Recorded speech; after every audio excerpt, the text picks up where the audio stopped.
Good evening, Dhamma friends.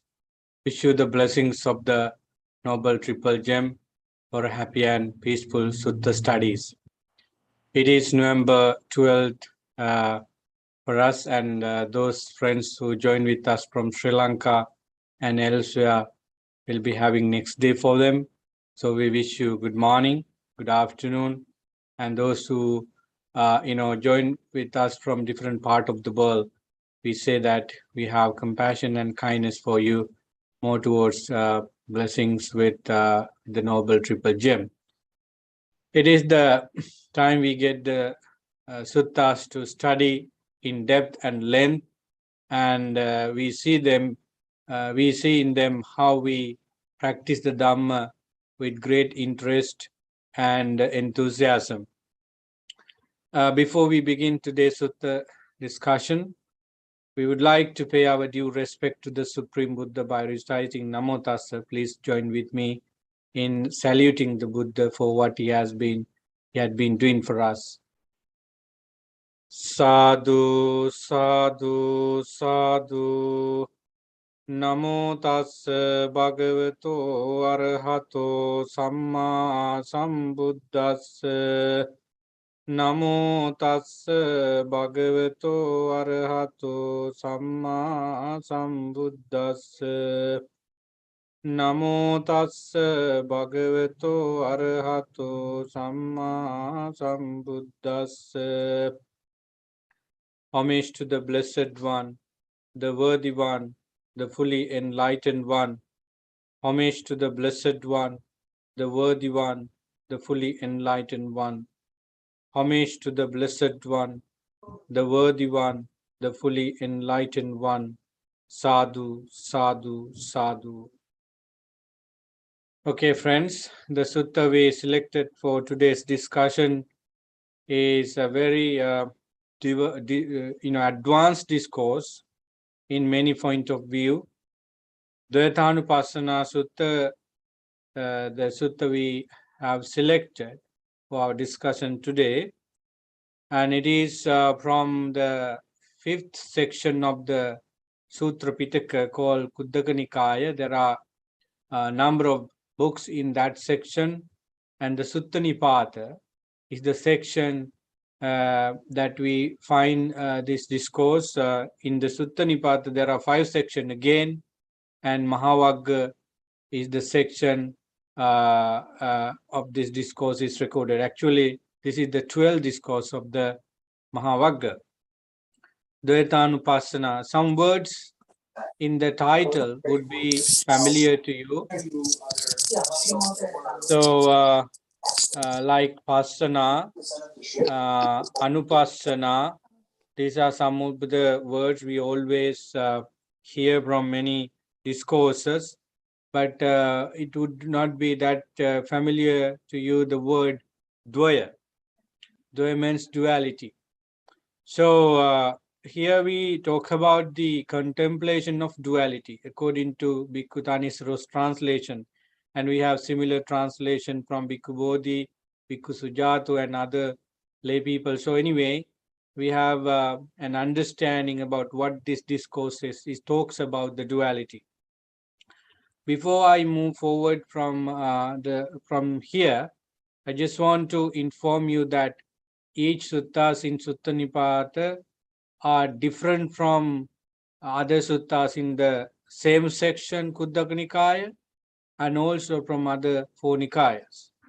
It is said from a scholarly point of view that the suttas in Sutta Nipata were uttered by the Buddha in the early stages of his ministry, Bhikkhu and Bhikkhuni and Devapasaka, so that you don't see evam me sutang ekang samyang bhagava and so forth. It's a kind of discussion and also a controversial point why Venerable Ananda was not said these things as I heard from the Buddha and so on at the beginning of these discourses. But anyway, we find such discourses there because we just want to discuss the Dhamma not for any other purposes but for arousing our Shraddha, Virya, Sati, Samadhi, Panya, for our salvation, so that we are not following those very controversial points. Anyway, the Dharma the Buddha discuss in Sutta Nipata are very advanced, and without wasting too much line and space and time of us, he would be talking about deep teaching in a short lines, and they are very catchy and also very important. Not only the Buddha, there are other disciples of the Buddha uttered some important statements of their nirvana and the dharma and this and that, and they are also recorded in this section, so that Suttanipata is highlighted area of the Tripitaka where you could find authentic Buddha's teaching from the early stages. So Dvayanupassana Sutta, if you Google, you can find Dhamma talks in Sinhala, very rare Dhamma talks in English too, and because it's a very poetic sutta, that may not be easy to understand by many people. So that you have to have some Dhamma in your account to understand what these poems, verses always mean, so that it would not be a very popular discourse among average, truth seekers, but it would be a very useful one for those who studied the Dhamma into lens and absorb some sort of it. So that I take this discourse not because I can elaborate each points into each hours and hours, but I just want to introduce you this discourse for your perusal and further study, so that you would be listening to those extended version of Dhamma sermons and records and written articles on different aspects of this discourse. Because we are talking about the duality of everything, we would be able to mindful about the duality of our world, our life, our mind, and everything. So let's get into the sutta study now. I think you had enough time to go through at least a few paragraphs of the discourse with the link I provided. If not, it's fine. I think I send you the translation done by Bhikkhu Tanisaro. So let me go through the first para of the translation, so that everybody is in so that they could follow. I have heard that on one occasion the Blessed One was staying near Savatthi in the eastern monastery, the palace of Migaru's mother. So Noble Anand heard this, but when you go to the Pali version of the discourse, you may not, you don't find this in the Pali version, in online one, but it is over here. It's fine. So the Buddha was at the Savatthi, not at the Jetavanaram, but the other monastery built by Visakha. Now on that occasion, the opposite the day of the 15th, the full moon night, the Buddha was sitting in the open air surrounded by the community of monks. So it is on the full moon day of that particular month, in the midnight, maybe not midnight, maybe before midnight. Large number of monks were sitting closer to the Buddha, and Buddha was outside also, because it's the full moon day. Usually the full moon day is reckoned for Uposatha reciting, and after Uposatha reciting, it is customary for the senior monk, not only the Buddha, the senior monks advise the junior monks for their practices, for the help of their practices. There the Buddha surveyed or looked at those monks who were silent. Then he addressed, monks, if there are any who asked, you are listening to the teaching that are skillful, noble, leading onwards, going to self-awakening is a prerequisite for what? They should be told, for the sake of, simply the question is, if somebody wants to move forward on the noble training, and which which which dharma they should be contemplating on. So if somebody asks you what kind of dharma you should follow in terms of moving forward in the noble dharma and discipline, you need to answer like this, that for the sake of knowing qualities of prerequisite, what they should be told, for the sake of uh, knowing qualities of dualities as they actually are. What duality are you speaking about? So if anybody tells you about any teaching of the Buddha for you to practice for success of the noble training, and it is the duality, you should be thinking of two sides of one thing. That is mostly simplest way of telling this. Two side of one thing should be contemplated based on the Dhamma and Vinaya, and that is what what is called duality here. So let's stick to Buddha's words here. What duality are you speaking about? This is stress, this is dukkha, and this is the origination of stress, according to Bhikkhu Thanissaro. This is the origination of dukkha, samudaya, dukkha samudaya. And this is one contemplation. So one of the contemplation you can do for moving forward in the noble dharma and training for salvation is, this is suffering, or this is dukkha, and this is the origination of dukkha. So if you think over and over the dukkha and also the reason of dukkha, and that shows you the path of freedom from very dukkha, very suffering. That is one contemplation. And the other one is, this is the cessation of dukkha, and this is the path of practice leading to the cessation of dukkha. This is the second contemplation. For a monk, rightly contemplating this duality in this way, he is becoming then heedful, ardent, and resolute. And one of the two results, can be expected. The first one is the full enlightenment.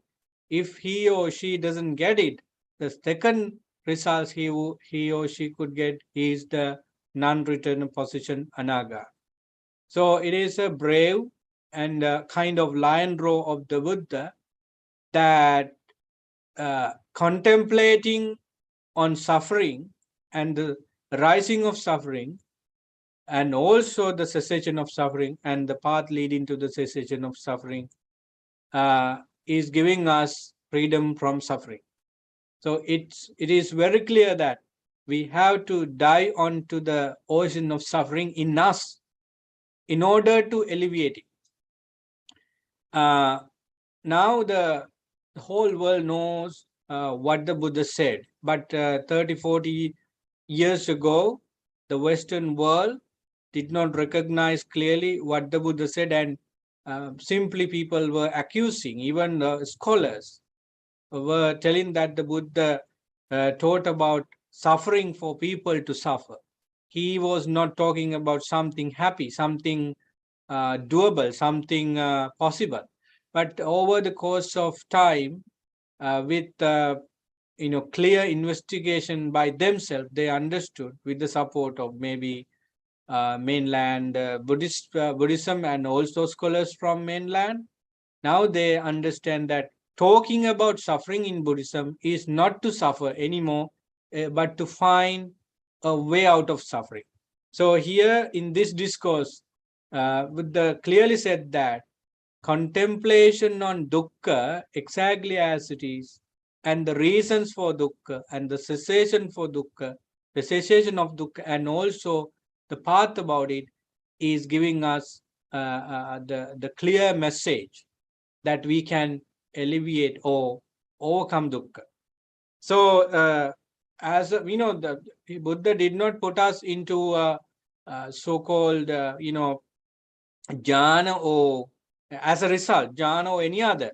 He clearly talks about you can either attain full enlightenment by doing this, or if you didn't do it 100%, you will be a non-returner.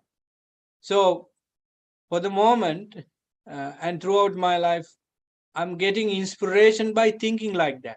Even though we are not in that level of practice, we can be inspired by this kind of statement to do more, to get opportunities, to push or other mundane things back and get something out of the dharma. So inspiration still itself is enough for us to begin with. So this kind of brave statement from the Buddha provides such things, not necessarily the attainment to full enlightenment and also non-return.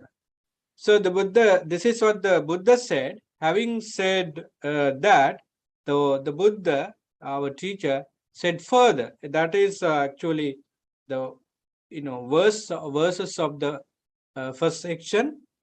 I like to read the Pali one because it is really nice. Ye dukkang nappajananti ato dukkassa sambhava. Yattacha sabbaso dukkang asesang uprujyati panchamaggang jananti dukkupa samagamina.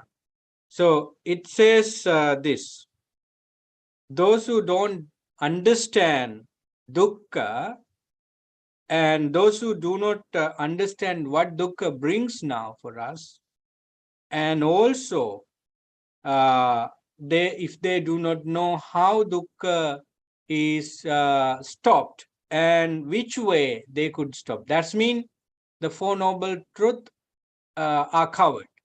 If somebody do not understand the dukkha as it is, and the rising of dukkha as it is, and the cessation of dukkha, and also the path leading to the cessation of dukkha, they are actually going away from vimukti. They are going away from the path for vimukti. Instead, they are doing the path to suffering, further suffering, and the whole kind of mass of suffering could arise in their life. So what he said in the statement is now turned into a verse which is beautiful, and that's what I read for you. And he says that you are going to experience, as a result of this misunderstanding or not understanding the Four Noble Truths, you are in the samsara, experiencing a cycle of birth and death and all other kind of suffering. But, however, those who understand the suffering, dukkha, the dukkha samudaya, dukkha nirodha, and dukkha nirodha gamini patipada, they are to actually to still suffering, to stop suffering, and also the reasons of suffering. If you work out to understand suffering and to stop arising of suffering, of course, what you are doing there, cessation of suffering, being in the path to the cessation of suffering. So these people are capable of getting out of samsara, which has birth and death and all kinds of suffering. So this is the duality. This is the first duality the Buddha talks about. Friends, here I just want to let you know that there are 16 ways of contemplation on duality in this discourse. The first one is already simply talk about. So the first duality is first contemplation on duality is contemplation on dukkha and the dukkha samudaya, or reasons for dukkha, and then the first duality.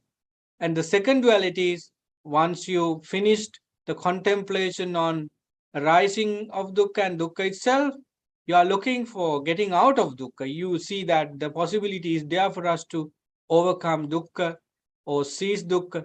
Then you find the path of it, clear path. So these are two dualities. In one section, two dualities.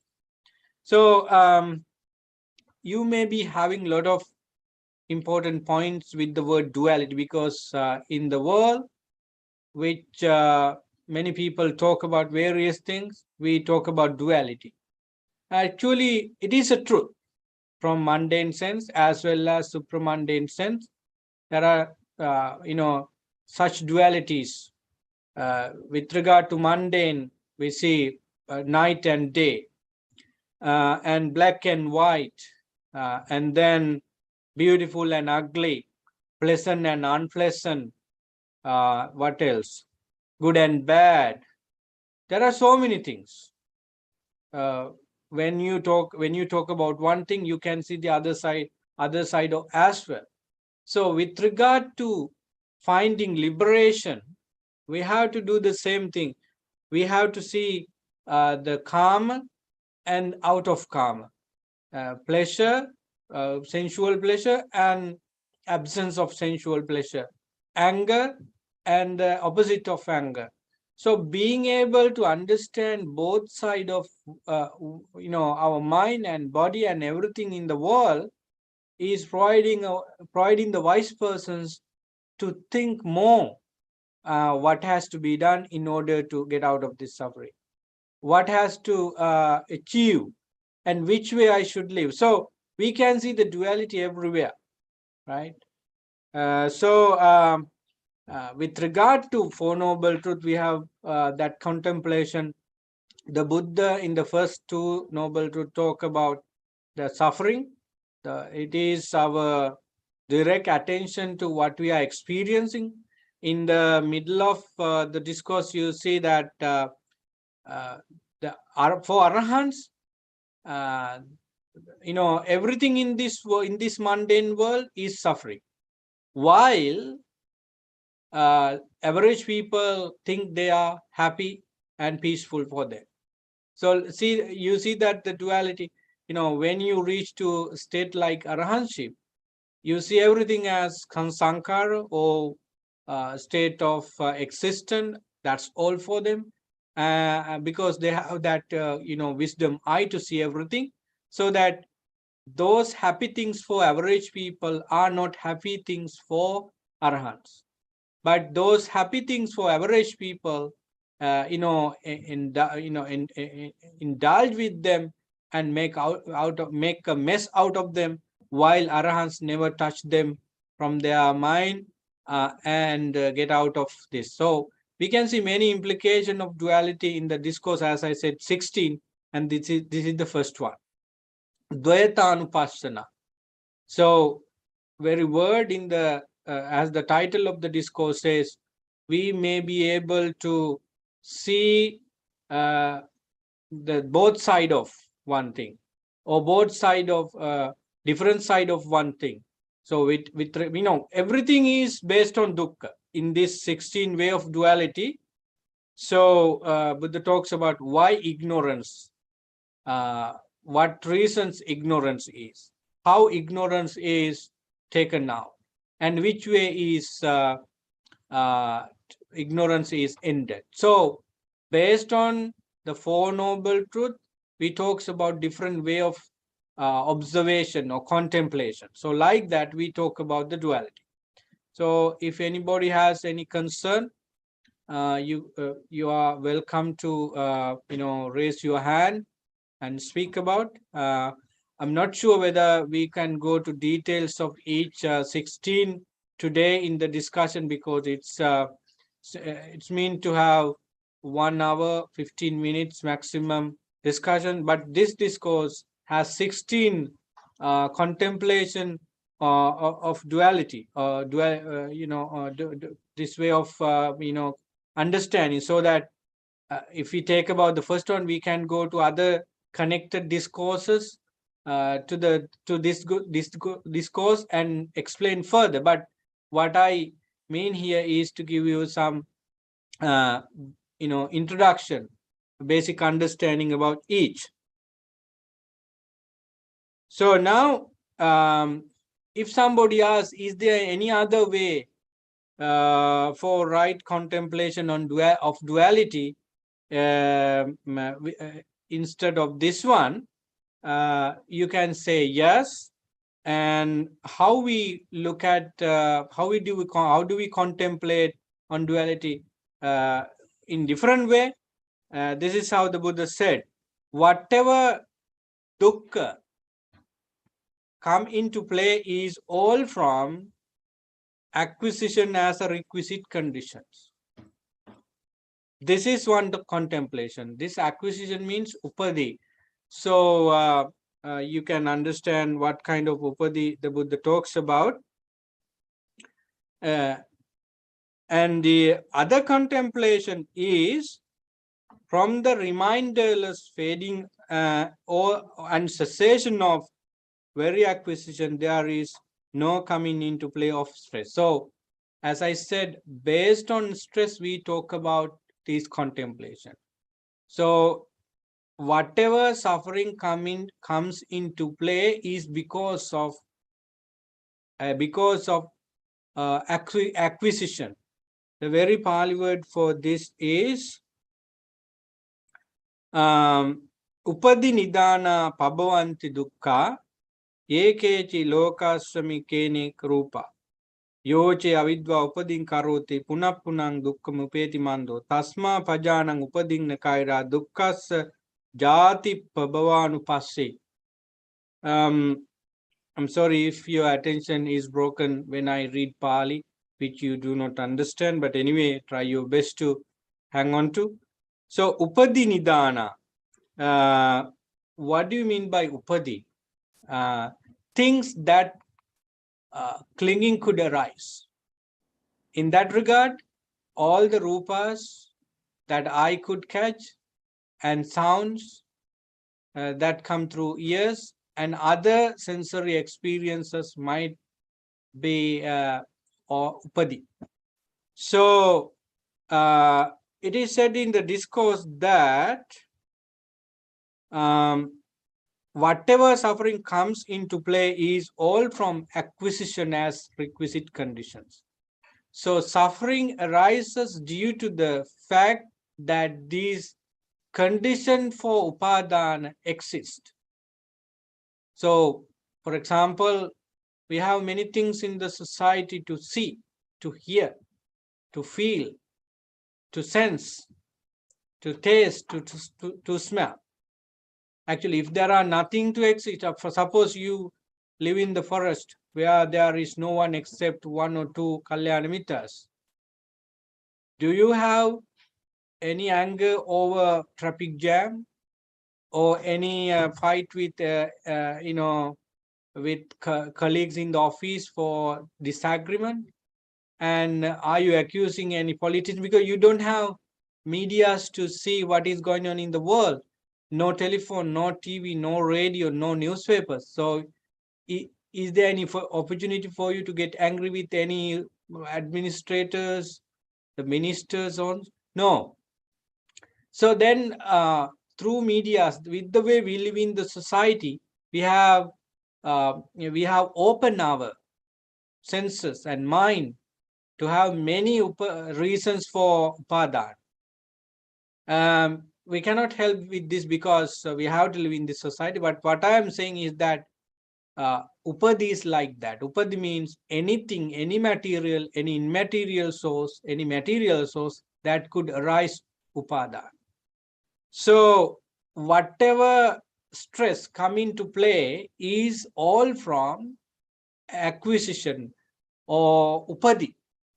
And if you understand that suffering in me is because of all the things that I have attached to, that contemplation makes you some sort of knowledge. It gives you some sort of encouragement to let go of something you attach to, because you find that I am having suffering because of this, because of that. It is me who attached to those things, so that I should physically and as well as materially and immaterially should get out of these things. So that is one contemplation. Isn't this contemplation help you very much in sustaining the dharma? Yes. If you draw attention to Rattapala, Venerable Rattapala, and some other young monks at the time of the Buddha, they thought that these belongings that I on might give me suffering in the future.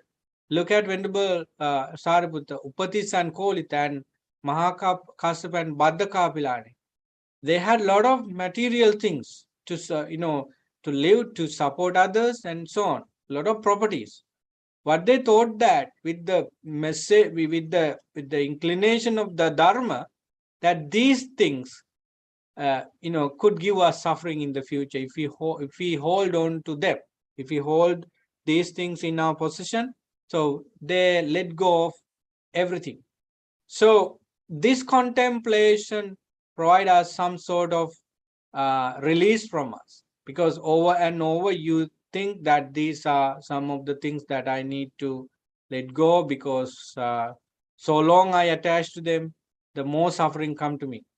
Then the other contemplation within that is that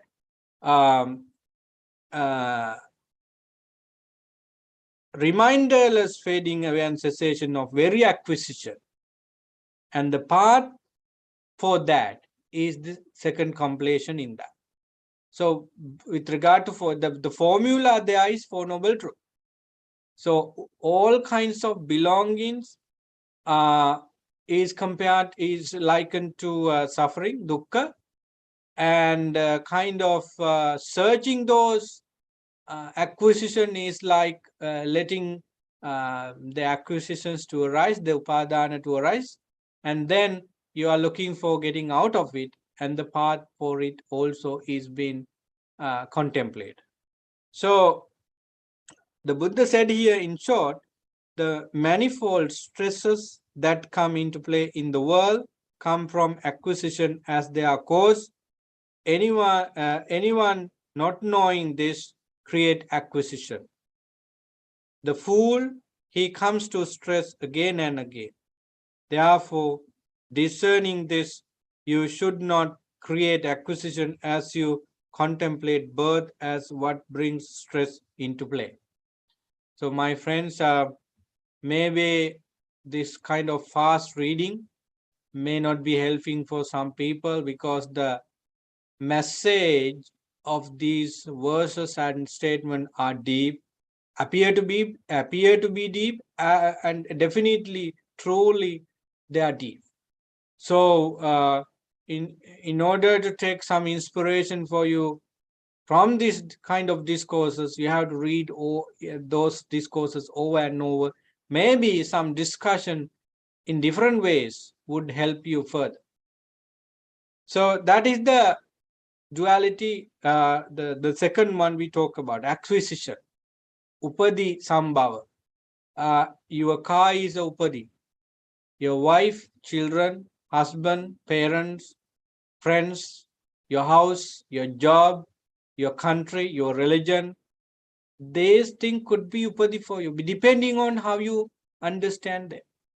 So anything that we could attach to as humans, as divine, as celestial, they are called upadi. So if you understand all these material and immaterial things as they are, there you have a chance of seeing the arising of them and the way out of them, and also you do it.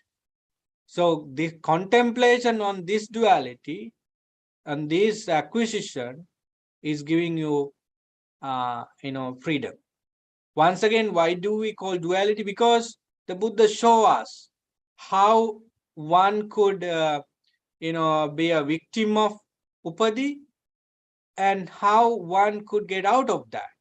The same person could get out of what he was blind by contemplating, by right advice, and so forth. So the Buddha showed how one can go on samsara with these things, and how one can get out of samsara and enter it. So that's the duality we talk about.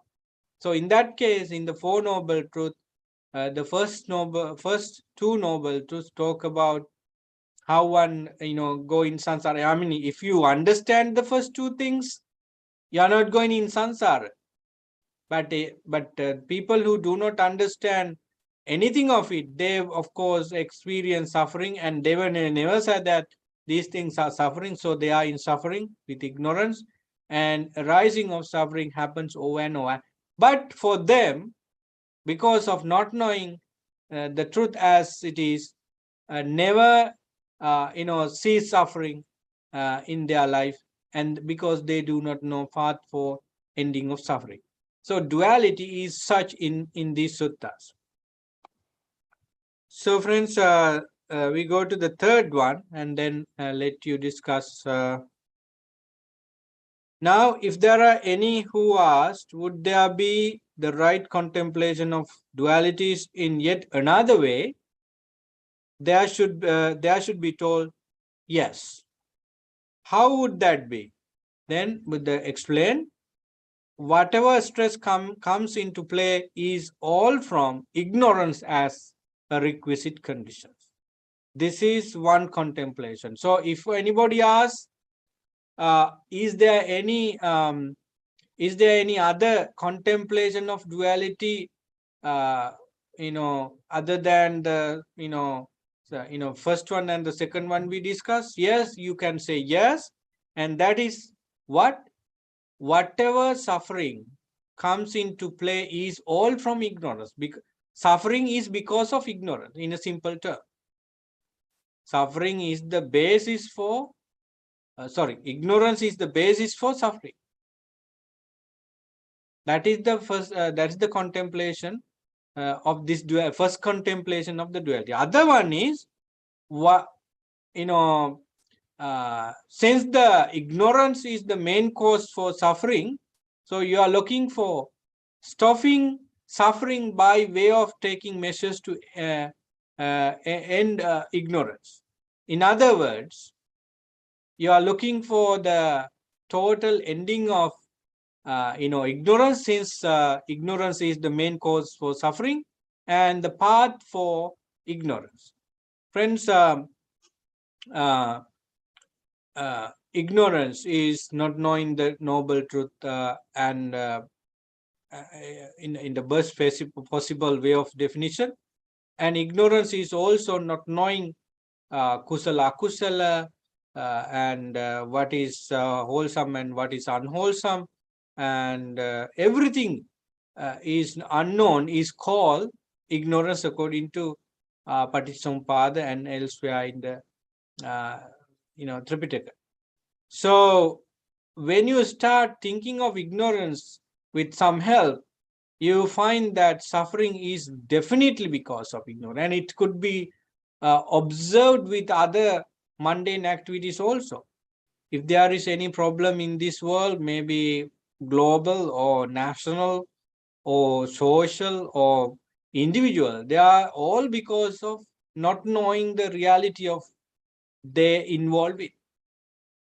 Suppose we can say they do not give us oil. They do not allows those people to live peacefully because of religion, because of language, because of the territory.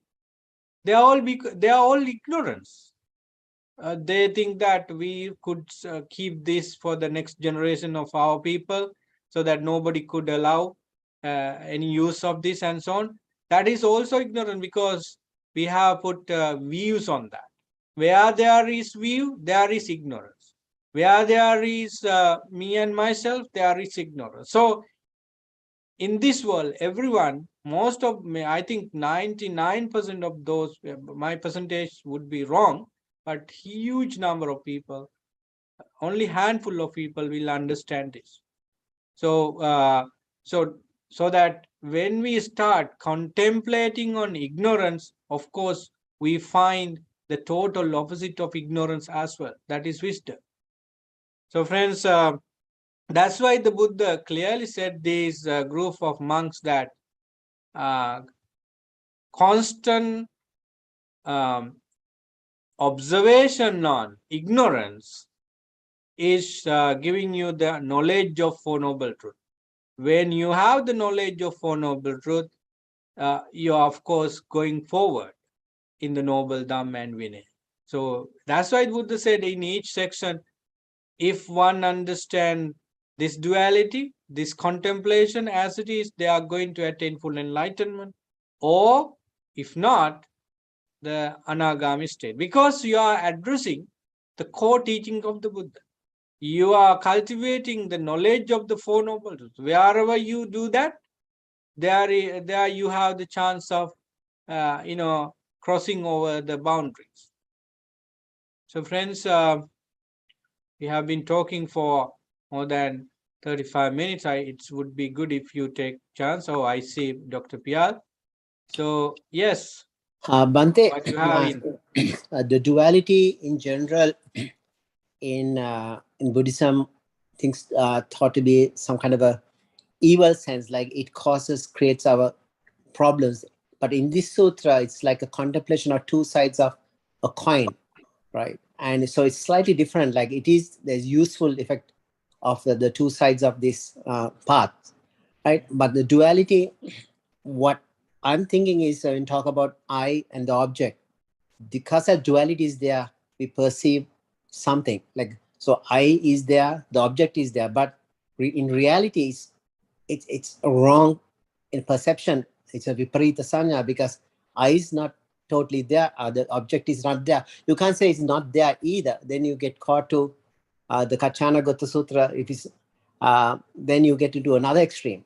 So either it's the conditions are correct, these things come to be. The conditions are gone, they disappear. In other words, emptiness.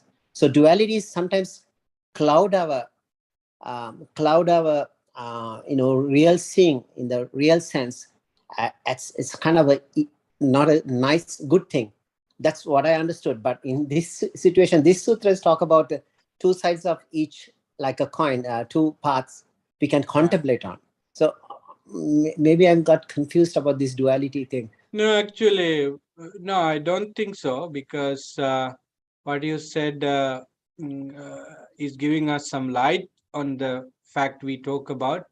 Yes, one thing with this way of teaching uh, is the clear understanding of, you know, the Paticcasamuppada. As you said, we have to find to, when we talk about I, suppose we sit for meditation and try to understand the absolute truth. So in average mundane world, we think that this body is me and myself, but it is not the truth. So body is one thing, and it is our mind create that view that this is me.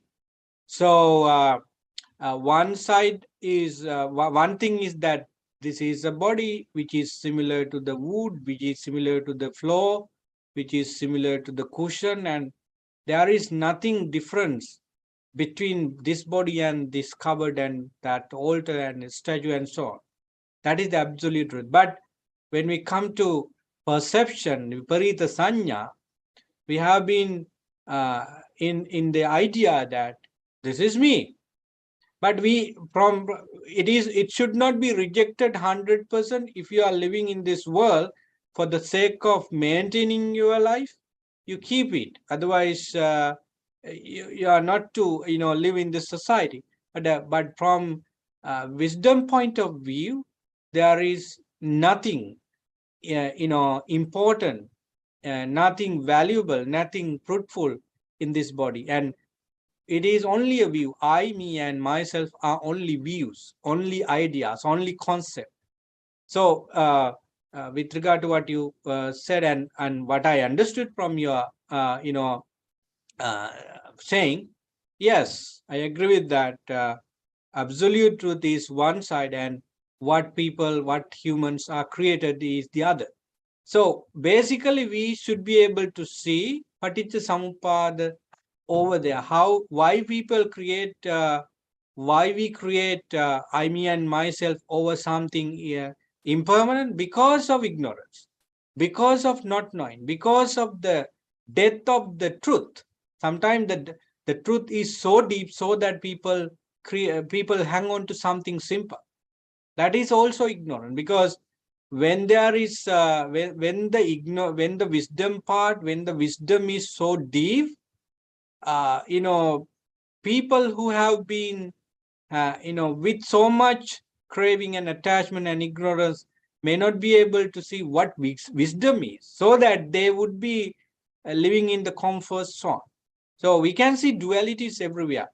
Actually, we cannot give yes and no answer for this kind of conversation. That's why we cannot say that you are wrong, you are confused on what you said. From different angles, what you said is right. And there would be somebody else who says something else, and it would be also right based on, because in this sutta we find 16 points of duality. So I as far as I understand, what you said is okay, but the subject is too deep, so that sometime what we say would be not clear to us in the next moment, because it is so deep. So that's why uh, one advice we can give for myself and everybody else is that take one out of 16 and contemplate. Uh, it is not the Buddha's advice here, in my point of view, that one person should take all the 16 points to contemplate. It's impossible, because with one you can go to the other 15, just like Sammaditi Sutta. You do not want to go to each Sammaditi section in the of the Sammaditi Sutta to complete Sammaditi. With one you can go. Suppose Kusalancha pajanati, kusala moolancha pajanati, akusalancha pajanati, akusala moolancha pajanati. So if you take this one, so your right understanding is going to straightforward, because you understand what is kusala and what is the root for kusala, and you understand what is akusala and also the roots for akusala. So with that you enter into the necessary mental and physical and uh, other conditions in the Dhamma and Vinaya, which is making your right understanding a completed one. So that is, I think, important to understand. So thank you for your contribution, and I think it shed light on taking more. So Dr. Pial has been sharing some important things in the chatting box, and if you want to click on them and keep for your further reading, please do so. Yeah, this is the duality. Yeah, I cannot go into what he quoted in the chatting box right now, because the screen might be gone. So you can. So anybody who wants to say anything about the subject, please go ahead.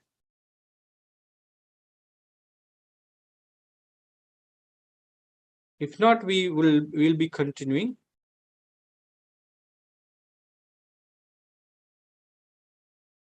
So we were talking about ignorance. We were talking about acquisition. We were talking about the Four Noble Truth itself. So simply,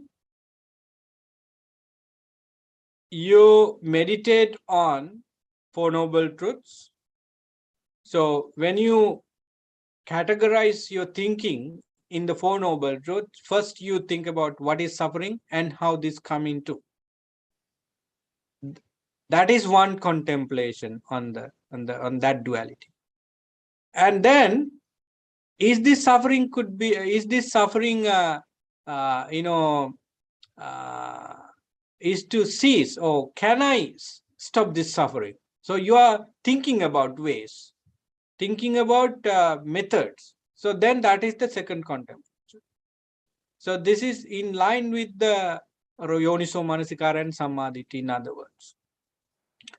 And when you think about upadi, how upadi, what is upadi means, and how upadi arise, and then which way I should stop upadi, and then the path leading. So again, you have kind of meditations to do, so that you will find the inclination and right direction on your training.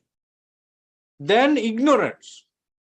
Uh, Sometimes I would advise people not to be worried about these big word duality and so on. But what the Buddha said in these kind of discourses could be easily understood if you single out one factor. Let's talk about the ignorance. With ignorance, what we need to do? Ignorance is akusala. Ignorance is something giving us really bad. So start with simple things. And how did the Buddha explain ignorance, avidya, and what cause ignorance, and what can ignorance and these questions lead you to a very good conclusion.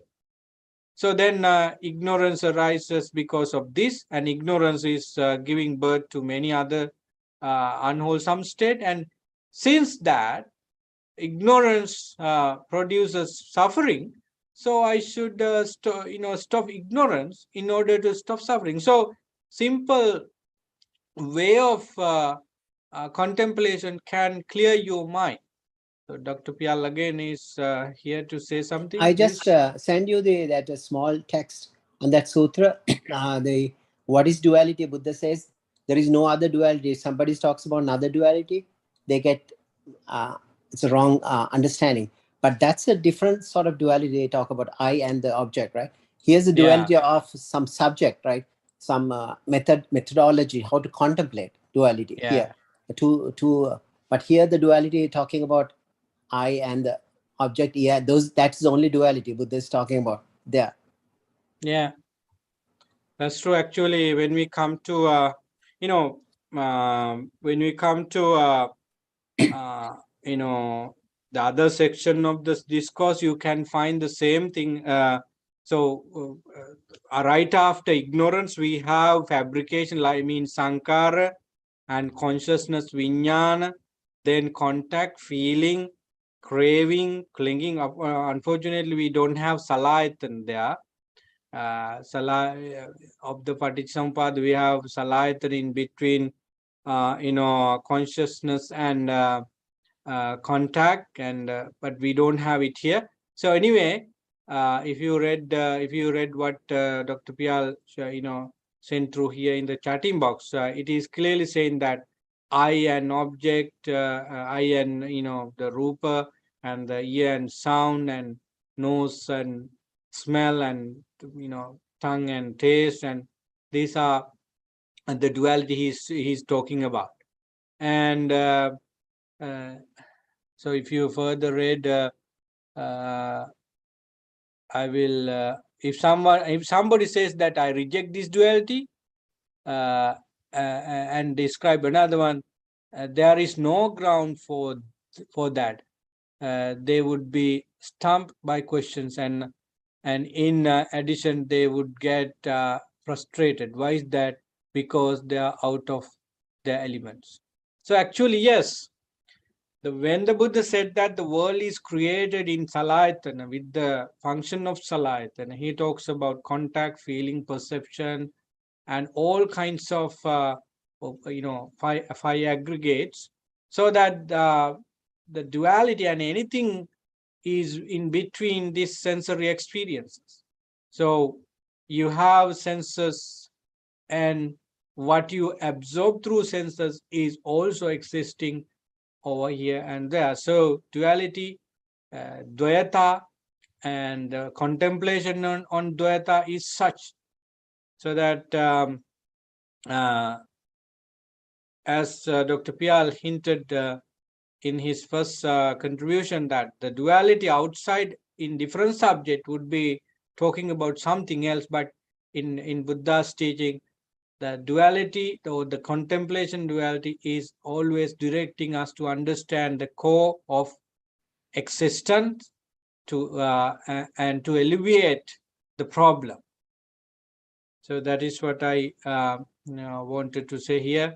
And if you read these kind of statement from the Buddha with leisure mind, you will understand more. But right now, you have to hear what I say, and you may be thinking something attached to it, so that mind would be not giving you much space and space to think more. So anyway, friends,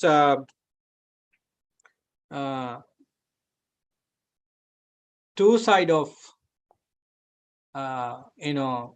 anything and everything should be thought for us to find clear.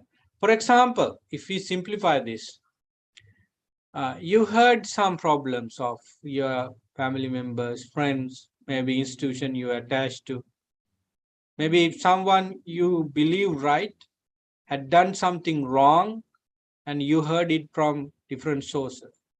What exactly you do there? Simply the temptation is there to blame, to have anger.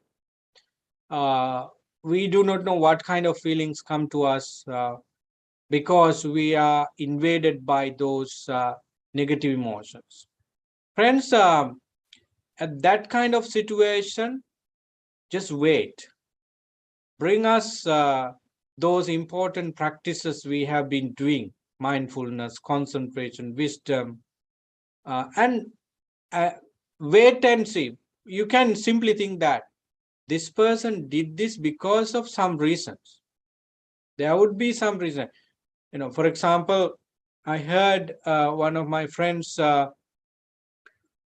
failed to continue his priestly life, and he was really good, as far as I know, because from outside you cannot judge a person 100% because we don't see their mind, but simply from your verbal and physical behavior for a long time, you can say this person is really good. And I had that idea in my mind always. And I heard this young person has, stepped down from his super monk life and become a layperson. So instead of thinking too much, I call this person. And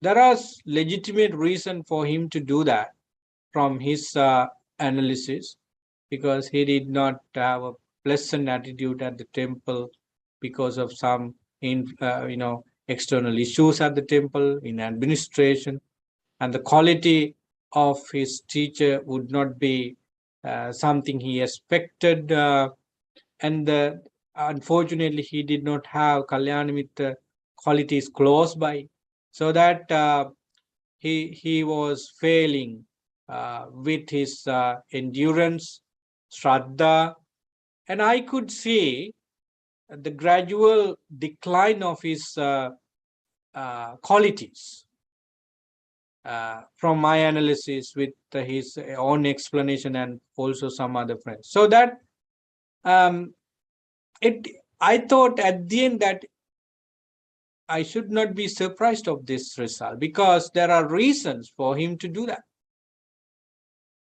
Likewise, friends, when your loved ones go wrong, and when those people in the society might do something you never expected, wait, that is the Buddha's way. So you see one side, you see the reasons of the success or the problem, and then you are not surprised of those results. So that would be a way for us to do the contemplation duality and get out of unwanted problems. Sometimes we hurry up and decide that this, I never do this, I don't want. So we come to conclusion, we come to ignorant state with easy, quick judgment. So we can stop that by understanding this kind of contemplation. Because at the end, what we see from this beautiful teaching is the Paticca Samuppada. You see why this come and how this come.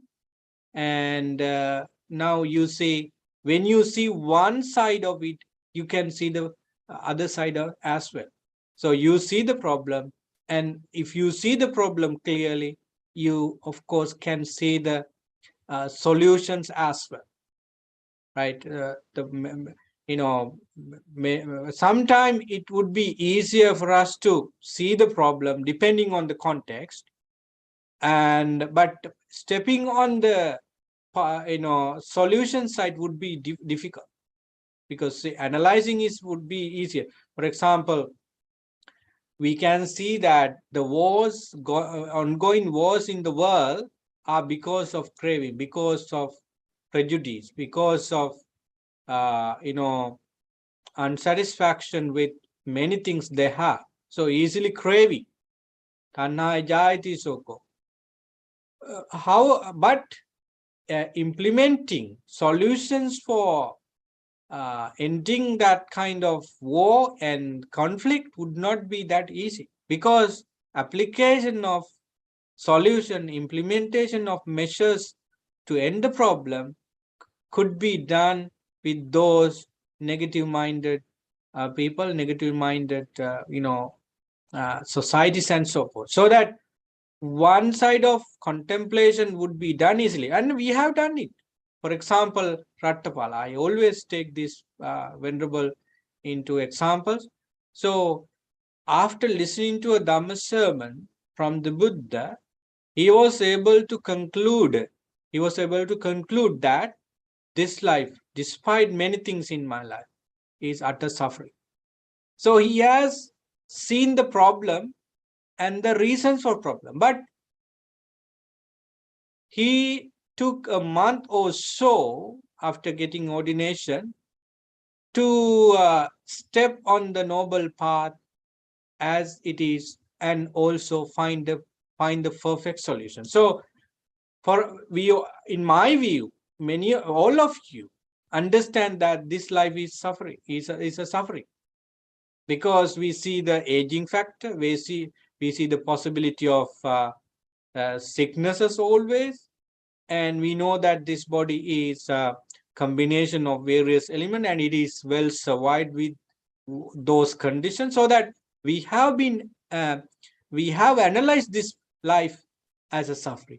But stepping on the solution side would be slower, and of course the path is lengthy, and that sort of things are there always. So I think that kind of significant features are there in this contemplation on dualities. So Dr. Pial again. The introduction of Upadi in this sutra is interesting. I mean, they also talk about craving. Now, in the Paticcasamuppada section, now Upadi is a more mature form of craving, when everything is like Upadana. Is it Upadi is same as Upadana, like acquisition, like translated acquisition? I cannot remember the exact discourse where Upadi is being explained in details, but I remember the way the Buddha explained. Yeah, anything that could upadana arise is called Upadi. For example, I can see the couch behind the computer over here. So it is a Upadi, because somebody can see it and cling to it, the color of the cushion and the shape of the couch. So every sankharas are called Upadi. But for Arahant, they are not Upadi, because they have no sense of Upadana. Let's say they're called Sabba Upadi Patinisaggo, right? That's right. Sabba Sankara Samato Sabbu Padipati Nisaggo. So Sabbu Padipati Nisaggo means, which means once you have been in the state of clear and pure mind, you have already let go of the clinging to those material, those things, whatever you could develop upada. So Upadi is your mother, father, brother, sister, son, daughter, grandson, granddaughter, the president, the minister, the monk, the horse, the elephant. So whatever made by 4 elements could be Upadi. Thank you. Yeah. So we have covered I think 3 of them, and we can discuss the other things later on. Please go through the discourse, and I found a singular version of discussion done by Udairigama Dhammadeva, which is very good. And when he explained the Dhamma, he goes in details. I believe sometime you may not be having much time to follow those things, but they are very important. They are very good. Many Dhamma discussion are going on different subject, of course, ignorance, but this kind of suttas are not hot topic for 1 hour Dhamma program and 2 hour, because there are no stories inside of it. There are no additional information given in the same discourse, so that that's one reason why this kind of discourses are not taken for Dhamma sermon and so forth. And the other reason is that the audience and the monk also should be able to absorb it in the given time, at least in a simple form. But it is not happening either. And sometime I have seen those monks and lay people take part of this kind of discourse to discuss Dhamma, sometime as title, because they are very connected to others. For example, first one, Four Noble Truth itself. So you can attach many discourses into it and beautiful sermons and statement of the Buddha in order to elaborate the first factor further and for couple of hours, so that I cannot recommend, or I can show you one section, one particular sermon which explain everything. So that here we go like this. Today we took 3 factors, and we'll get the others in the next couple of weeks, and try our best to finish this discourse. And in the meantime, you can read the discourse, find other sources. And for example, when you read the ignorance, the contemplation of duality with regard to ignorance, and ignorance is the reason for dukkha, so you can think of other suttas where the same thing is talked about. Like that, um, many Dhamma elements from discourses could be brought into and develop your Shraddha and mindfulness, concentration, and try to get involved with some more Dhamma activities based on that. So with that, I'm going to end today's Dhamma Sutta discussion. It's 9:07 now for us. And yes, we'll be seeing you next week. And if there is any change happens, I will let you know, because right after Katina, I'm free to do this kind of program. But at the same time, a lot of people are organizing different events because of ending of Vasana season for us. So I'm pretty sure that I could do, but if there is any change happens, I'm going to let you know about that. So with that in mind, I wish all of you blessings from the Buddha, Dhamma, and Sangha, and may be able to do more with the blessings of the Buddha, Dhamma, and Sangha in the Dhamma and Vinaya. And may you stay healthy, peaceful, practice meditation, contemplate on these factors of Dhamma for your happiness, and may you have the blessings of the spiritual powers of Kalyanamitas and divine beings, and may you attain Nirvana soon. Sadhu, Sadhu, sadhu. sadhu, sadhu.